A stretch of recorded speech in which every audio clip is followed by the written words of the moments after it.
elle a une particularité, cette génération, c'est que elle est multitâche. Elle n'est pas monotâche, elle est multitâche. Elle a besoin de ça, de faire plusieurs choses à la fois, et elle sait le faire.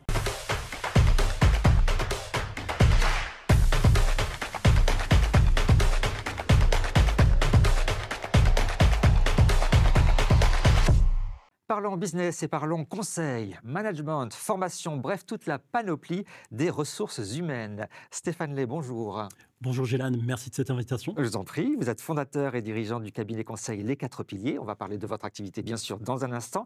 Mais l'actualité, on en entend parler quasiment tous les jours, ce sont les plans sociaux, les vagues de licenciements qui sont annoncées.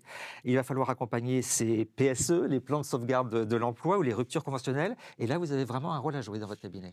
Alors, effectivement, nous avons un rôle à jouer dans l'accompagnement des collaborateurs et collaboratrices de l'entreprise dans ces moments délicats. Nous les accompagnons avec bienveillance, à l'aide des consultants et consultantes du cabinet, avec une particularité au sein de ce cabinet. Il y en a plusieurs, des particularités. La première, c'est que les consultants et consultantes de ce cabinet, les cabinets Les Quatre Piliers, sont experts dans le domaine de l'emploi, avec une véritable expertise. Je vais être très clair, pour être consultant chez Les Quatre Piliers, c'est au minimum 15 ans d'expérience probante, là, notamment dans l'emploi, dans l'accompagnement. Et l'autre particularité, c'est que nous avons une cellule de soutien psychologique avec une psychologue dédiée à l'accompagnement. Parce que dans ces moments délicats, il y a pas mal de personnes qui émettent le besoin d'un soutien psychologique. Et nous sommes là aussi pour ça. C'est un tellement bouleversement dans la vie des gens que c'est difficile, effectivement, pour les salariés de vivre ça. Alors, c'est difficile, d'autant plus qu'on arrive aux périodes de Noël. Ouais. Donc, quand on annonce un PSE juste avant les fêtes, oui, il y a un double effet qui se coule. Désolé si j'utilise ce terme. Mais il y a l'annonce de cette mauvaise nouvelle, qui plus est, juste avant les fêtes, qui, normalement, la fin d'année est jour de fête. Alors, on voit que ces PSE, c'est compliqué pour le salarié, mais c'est aussi compliqué pour le patron. Il faut trouver la bonne solution sur mesure. Et là aussi, vous accompagnez les patrons. Alors, on a deux publics, effectivement. D'un côté, les collaborateurs et collaboratrices, mais aussi les cadres dirigeants, les chefs d'entreprise. Nous les accompagnons sur les défis managériaux, en termes d'organisation, où on a aussi des consultants et consultantes dédiés, et notamment sur l'aspect managérial, organisationnel, encore une fois avec une expertise accrue dans le management. Ces consultants, consultantes, quelles sont-elles? Ce sont des personnes issues du monde de l'entreprise, à la base, qui ont décidé de nous rejoindre avec une plus-value qui est notamment, à un certain moment de leur vie, le pilotage d'organisation. Avec une expérience probante, une expérience de minimum 15 ans. C'est, encore une fois, c'est le ticket d'entrée pour entrer. Important, 15 ans en plus d'expérience. Ça permet de vivre plusieurs expériences, de vivre tout type de situation qui capitalisent au service, justement, de ces chefs d'entreprise. Alors, vos 4 piliers, puisque ça s'appelle 4 piliers, le cabinet, c'est le conseil, la formation, l'accompagnement et le coaching. Conseil, c'est avoir la bonne stratégie RH, c'est ça C'est totalement ça. C'est comment accompagner au mieux nos clients.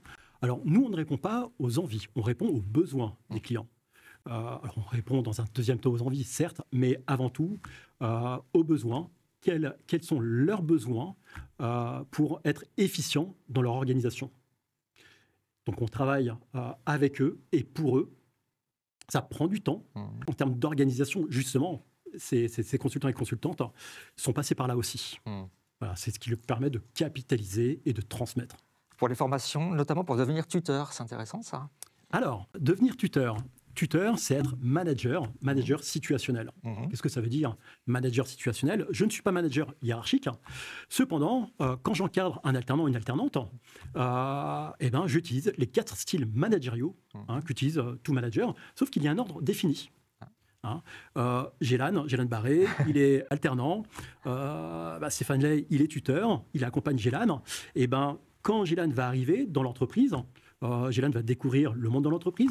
Je vais utiliser le style directif, parce que Gélan ne sait pas comment faire et quoi faire. Donc, je vais lui dire quoi faire et comment le faire. Donc, le style directif, je vais lui donner la direction. Et puis, Gélan, il va acquérir de l'expérience, de l'autonomie. Et donc, Gélan, à un moment, il vient me voir en me disant, Stéphane, j'aimerais bien travailler sur des dossiers un petit peu plus complexes. Et je lui dis, écoute, Gélan, merci de ton investissement. Cependant, tu manques encore un petit peu de muscles. Et pour ça, je vais te demander de patienter. Je utilise le style persuasif. Et puis Gélan, il continue à avancer, il continue à acquérir de l'expérience, de l'autonomie. Et là, c'est plus Gélan qui vient me voir, c'est moi qui vais voir Gélan en disant, voilà, Gélan, j'ai 4 dossiers. Voilà. Maintenant que tu es un petit peu plus musclé, je te propose d'en choisir 2. Et puis on va avancer dans le temps. Et puis à un moment, Gélan, il sait tout faire. Et je suis dans le style délégatif. Très bien, très, très belle démonstration. L'accompagnement, c'est notamment le bilan de compétences. On en parle beaucoup du bilan de compétences. Entre autres, le bilan de compétences pour les personnes qui, à un moment de leur vie, ont envie de faire autre chose, voir les possibilités qui leur sont possible, justement, le champ des possibles qui leur est ouvert, voir comment on les accompagne avec justement une autre particularité, c'est qu'on utilise une méthode qui est l'activation du développement vocationnel et personnel, où on rend acteur le bénéficiaire, le client, acteur de son parcours. Bilan de compétences, ça prend combien de temps en général? Alors, il faut compter sur il faut compter, en règle générale, c'est 24 heures d'accompagnement. On va un petit peu au-delà. Des 24 heures. On ne vise pas la quantité, mais on vise la qualité de l'accompagnement. Nous, ce que l'on souhaite, c'est que la personne puisse trouver sa voie. Ce n'est pas la nôtre, c'est la sienne. Et pour ça, on l'accompagne un petit peu plus que prévu. Et 24 heures, c'est sur 3 mois environ ou Ça dépend. Ça dépend en termes d'interséance. Ça peut durer 3 mois, comme ça peut durer 4 mois, comme ça peut durer 5 mois. Quatrième pilier, on y arrive, c'est le coaching. Un mot à la mode. Alors, qu'est-ce que vous faites comme coaching? Alors, on fait du coaching de cadres dirigeants, essentiellement de cadres dirigeants, mais aussi de managers, mais essentiellement de cadres dirigeants pour les aider à prendre la bonne ou les bonnes décisions. Et ça, c'est pas facile. Pas évident. Mais il y a des méthodes, il y a des recettes, c'est ça que vous donnez? Alors, il y a des protocoles. J'aime bien le mot de recette. Le mot de recette. On a nos recettes au sein des 4 piliers.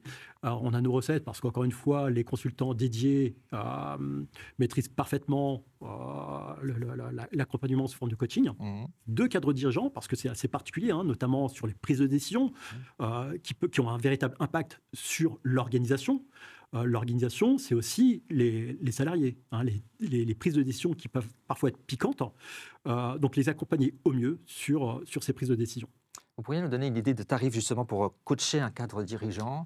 Qu'on ait une idée, évidemment toutes les missions sont différentes, vous allez me dire ça certainement. Mais... Alors, grosso modo, l'accompagnement d'un cadre dirigeant au niveau du coaching, c'est entre 5 et 15 000 euros. Un mot de votre parcours, parce que vous êtes un ancien de la Sécurité sociale et un ancien de l'URSSAF. Alors, c'est vraiment comme carrière.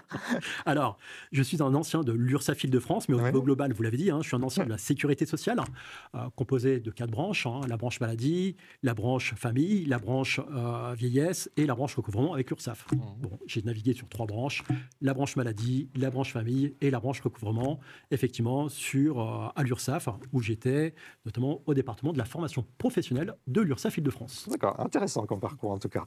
Je voudrais profiter de votre présence sur le plateau pour que vous nous disiez, vous qui connaissez bien les RH et le monde de l'entreprise, que pensez-vous de la jeune génération? On entend beaucoup de choses sur la génération Y, la génération Z, ils travaillent moins, ils sont peut-être plus créatifs, mais voilà. Alors, dites-nous ce que vous en pensez, vous, en tant qu'expert. Alors, j'ai entendu, ils travaillent moins. Je vais traduire. Non, ils ne travaillent pas moins. Ils travaillent. Là-dessus, il n'y a pas de sujet. Ils travaillent. Cependant, je vais parler de la génération Y. Alors, Y, c'est quel âge? Alors, c'est les 22-32 ans. D'accord. En gros, c'est cette tranche d'âge, les 22-32 ans. Elle a une particularité, cette génération, c'est qu'elle remet en question le management. Oui, les chefs, on n'aime pas.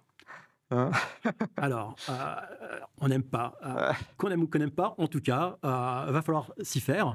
Moi, à l'époque, quand j'étais jeune, quand mon manager me disait « Stéphane, tu fais ?» Je faisais. C'est vrai. Aujourd'hui, cette génération, vous leur dites « Ok, Gélan, tu fais ?» Gélan, il répond « Pourquoi ?» Pour mettre en cause, voilà. Mais il n'y a pas de bien ou pas bien, mais c'est un état de fait. Voilà. Et puis, il y a la deuxième génération, la génération Z. Donc, pour quel âge, Z? On va dire les 16-21 ans, il y a un glissement au niveau des âges. Elle a une particularité, cette génération, c'est qu'elle est multitâche. Elle n'est pas monotâche, elle est multitâche. Elle a besoin de ça, de faire plusieurs choses à la fois, et elle sait le faire. Donc, vous parliez de tutorat tout à l'heure. Je Ouais. suis tuteur. Quand je suis tuteur ou tutrice, quand je sais ça, quand je connais les particularités, ou la particularité en tout cas de cette génération, ben moi, ça m'aide. Parce Oui. que si je ne le sais pas, je vais mettre un alternant ou une alternante en monotâche, bon, eh ben, il est fort à parier, Il ne va pas aimer. eh ben, il ne va pas aimer. Et puis, s'il n'aime pas, eh ben, il ne va pas rester. Eh ben, merci beaucoup, c'est très intéressant d'avoir cette expertise. Donc, les 4 piliers, c'est votre cabinet conseil. Merci beaucoup, Stéphane. Merci, Gélan. Et nous on se retrouve bientôt pour un nouveau numéro de Parlons Business.